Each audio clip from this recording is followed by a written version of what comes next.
आप देख रहे हैं शेयर बाजार लाइव। दो मेहमान हमारे साथ मौजूद हैं, विनाश गुरक्षाकर हैं और साथ ही के टीएस हरिहर हैं। जिक्स निफ्टी आपकी स्क्रीन पर है, 6 अंक की बढ़त लेकर 8156 के लेवल्स पर ट्रेड कर रहा है। खबरों वाले शेयर्स की हम बात कर रहे हैं। एक स्टॉक को और पिक कर लेते हैं, वो है शिल्पा मेडिकेयर का।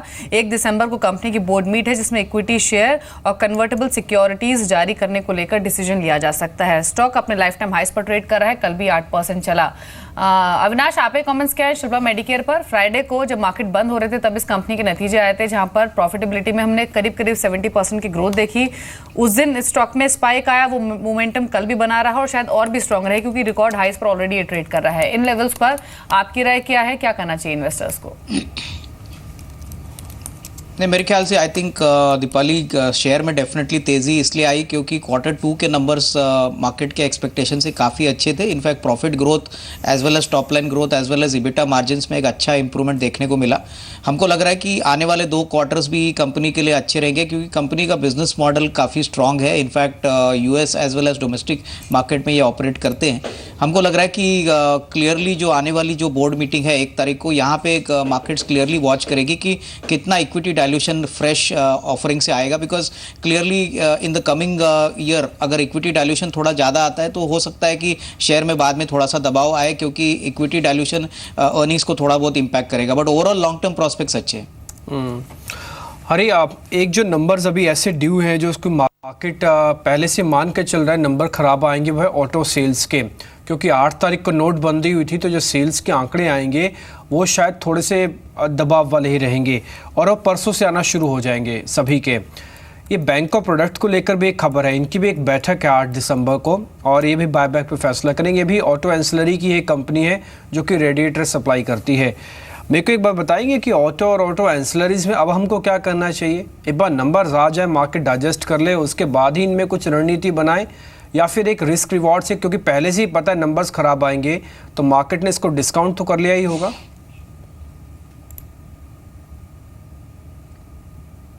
मेरे ख्याल से दोनों थोड़ा अलग से एक गेम रहेंगे। जहाँ तक कंज्यूमर ऑटो का सवाल है, जैसे आपके कंपनीज हीरो होंडा है, टू एन एक्सटेंट बजाज है, मारुति है, ये सब काफ़ी हद तक कंज्यूमर ओरिएंटेड ऑटो है, क्योंकि इनका जो डिमांड है it largely depends on the purchasing power of people. और क्योंकि rural demand, semi urban demand काफ़ी हद तक इम्पैक्ट हुआ है, मैं मानता हूँ कि stocks like Maruti, Bajaj, Hero Honda, इन पर काफ़ी हद तक एक हिट पड़ सकता है। जहाँ तक ऑटो एंसरीज का सवाल है, I think there many of the large ones are global place. आप मदरसन सुमी लीजिए, आप भारत फोर्ज लीजिए, ये ज़्यादा एक कुछ हद तक ग्लोबल प्लेस है और इन पे आई थिंक ज़्यादा इंपैक्ट नहीं पड़ेगा। इवन विद इन ऑटो आप टाटा मोटर्स लीजिए, आई थिंक टाटा मोटर्स का 90% सेल्स अब्रॉड से आता है, उनका 100% प्रॉफिट ग्लोबल मार्केट से आता है। बजाज, उनका बहुत स्ट्रॉन्ग एक्सपोर्ट बेस है। तो आई थिंक जो डोमेस्टिक ऑटो कंपनीज है उन पर डेफिनेटली एक प्रेशर रहेगा। I don't think global auto companies में उतना प्रेशर आएगा। जी, के सुब्रमण्यम हमारे साथ मौजूद हैं। Subra, good morning. आज निफ्टी पर क्या स्ट्रेटेजी रेकमेंड करेंगे व्यूअर्स को?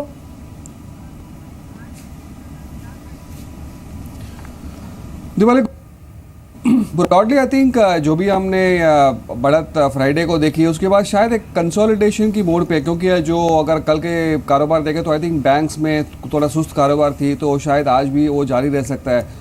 तो मेरा मानना है कि शायद एक रेंज में रह सकते हैं, लेकिन एनकरेजिंग एस्पेक्ट ये है कि बाकी सेक्टर्स में हम अच्छी खासी पॉजिटिव मूवमेंट्स देख रहे हैं। और मेरा मानना है कि शायद जहाँ पर ऑटो सीमेंट वगैरह में काफ़ी गिरावट है, उसमें रिवाइवल आ सकती है। तो मेरा अगर टेक्निकली देखें तो 8150 के आसपास एक 200 डी में है, तो एक रेंज में रहने की संभावना है 8050, 8150 इस रेंज में।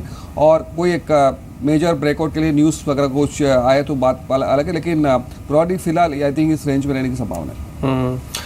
सुब्रा, ये IT माफ़ कीजिए टेलीकॉम कंपनीज पर आपका व्यू क्या है? क्योंकि आइडिया कल 3.5-4% ऊपर था, भारतीय एयरटेल आप देखें करीब 5% ऊपर था। यूजुअली टेलीकॉम कंपनीज इस ठहरे हुए मार्केट के अंदर ऐसे चलते नहीं हैं, लेकिन कल बहुत स्ट्रॉन्ग चले आइडिया और भारती दोनों ही। अब पीछे से खबर ये है कि शायद आइडिया अपना टावर कारोबार बेच सकता है, अभी पुष्टि तो नहीं है, लेकिन मार्केट में सुगबुगाहट ये है कि अपना आइडिया अभी अपने टावर बिजनेस को कुछ मोनेटाइज कर सकता है। इन टेलीकॉम कंपनीज पे क्या करना चाहिए?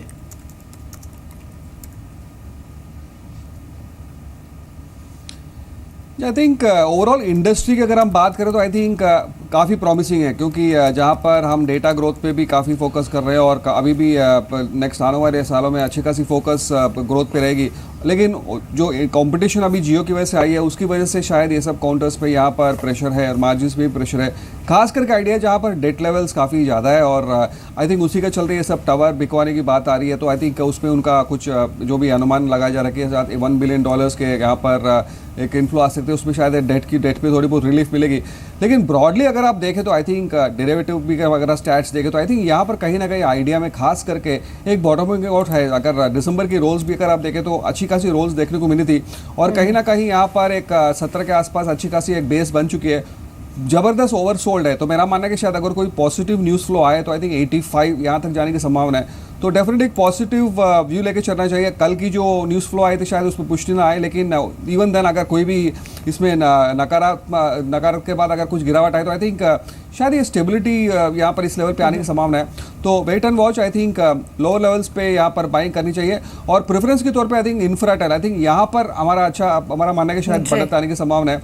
और आई थिंक ये इस अगर आप देखें तो कोई भी गिरावट पे भी यहाँ पर बाइंग आती है, 380 यहाँ तक जाने की पूरी संभावना है। तो सुब्रा की प्रेफरेंस है भारतीय इन्फ्राटेल, हालांकि आइडिया में भी ऑन डिप्स बाई किया जा सकता है। और पहले इस तरह की खबर थी कि माइनॉरिटी स्टेक बेचेंगे अपने टावर बिजनेस में, लेकिन अब ऐसी खबर है सोर्सेस के थ्रू कि 100% कंपनी अपने टावर बिजनेस को सेल कर सकती है, जिसमें उन्होंने भारती इन्फ्राटेल, ब्रुकफील्ड और एटीसी को अप्रोच किया भी है। हालांकि कंफर्मेशन इस खबर का नहीं हुआ है। दो कंपनियों पर ध्यान दें आज, जहां पर नतीजों की वजह से असर दिख सकता है। एक तो महानगर गैस और दूसरा त्रिवेणी इंजीनियरिंग। दोनों ही नंबर्स अच्छे रहे हैं। त्रिवेणी इंजीनियरिंग को पहले देखें तो मुनाफा 30 करोड़ से बढ़कर करीब 65 करोड़ रहा है और आय भी 451 करोड़ से बढ़कर 675 करोड़ रही है। अच्छे नंबर्स त्रिवेणी इंजीनियरिंग के।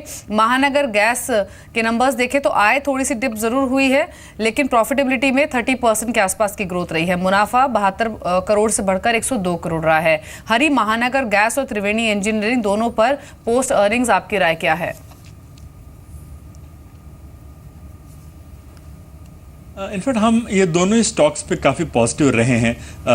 आपको मालूम होगा कि एमजीएल जो महानगर गैस पोस्ट लिस्टिंग में बहुत अच्छा परफॉर्मेंस दिया है और हम मानते हैं कि with in the oil and gas space ये जो gas distribution last mile distribution companies है, जैसे इंद्रप्रस्थ गैस है, जैसे महानगर गैस है, मेरे ख्याल से इनके लिए काफ़ी अच्छा फ्यूचर मुझे काफ़ी ब्राइट लग रहा है। तो महानगर gas definitely yes. Triveni it's more into machinery, sugar machinery etcetera, तो इस पर हम लोग थोड़े कॉशियस है बिकॉज एंड प्रोडक्ट में शायद थोड़ा डिमांड टेपिड हो सकता है, but as far as MGL is concern we are definitely positive on stock. ठीक है, कॉक्स एंड किंग के भी नंबर आए हैं, वो भी आपके सामने रह देते हैं। इनके जो प्रॉफिट्स हैं वो कम हुए हैं, 150 करोड़ थे, करीब उससे कम होकर 84 करोड़ हो गया है और आय में भी कटौती हुई है थोड़ी सी। ये कॉक्स एंड किंग पे आपका व्यू क्या है अविनाश? डिम्पी, मुझे लग रहा है कि नतीजे डेफिनेटली डिसअपॉइंटिंग है, लेकिन अगर हम थर्ड क्वार्टर की बात करें अक्टूबर टू दिसंबर, तो ये क्वार्टर भी हमको लग रहा है कि जो डीमोनेटाइजेशन का इम्पैक्ट हो गया है प्लस जो अनसर्टेनिटी अभी मार्केट्स में है, ट्रैवल रिलेटेड जो भी कंपनीज है, हमको लग रहा है कि तीसरा तिमाही भी काफ़ी चैलेंजिंग और ख़राब रह सकता है। तो हो सकता है कि शॉर्ट टर्म में स्टॉक में थोड़ी बिकवाली देखने को मिले। मेरे ख्याल से डेफिनेटली लॉन्गर टर्म प्रॉस्पेक्ट्स तो काफ़ी अच्छे हैं, क्योंकि एक बार डस्ट सेटल होने के बाद ऑल ट्रैवल रिलेटेड बिजनेसेस में वापस मोमेंटम देखने को मिलेगा। बट क्लियरली जो FY17 का आउटलुक है वो अभी भी हेजी है। हमको लग रहा है कोई भी गिरावट अगर आती है तो मेरे ख्याल से उसको खरीदना चाहिए, लेकिन फ्रेश बाइंग ना करें। जी, फ्रेश बाइंग करने की सलाह नहीं है। नंबर्स खराब रहे हैं और अगला क्वार्टर भी थोड़ा सा चैलेंजिंग रह सकता है डिमोनेटाइजेशन की वजह से। एक नंबर और है जो खराब आए हैं, वो है हिमाचल फ्यूचरिस्टिक के। मुनाफा 63 करोड़ से गिरकर महज 25 करोड़ आया है और आय भी 653 करोड़ से गिरकर करीब 450 करोड़ के आसपास रही। तो HFCL के नंबर्स भी वीक रहे हैं, इस पर भी आप ध्यान दे सकते हैं। खबरों वाले शेयर्स में एक मारुति पर कमेंट ले लेते हैं, क्योंकि खबर है कि रिट्स का उत्पादन कंपनी ने बंद किया है और पिछले 2 महीने से कंपनी ने एक भी रिट्स का प्रोडक्शन नहीं किया है। इग्निस को कंपनी पहले तो दिसंबर में लॉन्च करने वाली थी, लेकिन अब शायद ये दिसंबर की एंड या फिर जनवरी में शायद ये प्रोडक्ट लॉन्च होगा और इग्निस से रिट्स के रिप्लेसमेंट की कंपनी की तैयारी है। 2009 में एक कार लॉन्च की गई थी और इसीलिए शायद कंपनी ने अब इसका प्रोडक्शन क्लोज कर दिया है। लेकिन अभी जैसे डिम्पी कुछ देर पहले ऑटो सेल्स नंबर्स की बात कर भी रहे थे, वो शायद क्रूशल रहेंगे इस बार पूरे ही ऑटो सेक्टर के लिए। हालांकि मिस्टर भार्गव की ओर से इस तरह के कमेंट्स आए हैं कि जो स्मॉल कार सेगमेंट है उस पर वो बहुत ज़्यादा असर डिमोनेटाइजेशन का उन्होंने अब तक नहीं देखा है, क्योंकि ज़्यादातर जो बायर्स होते हैं सेगमेंट के वो लोन्स पर या फिर फाइनेंस आधारित बाइंग ज़्यादा होती है। लेकिन सुब्रा, अभी आपकी राय क्या है मारुति सुजुकी पर?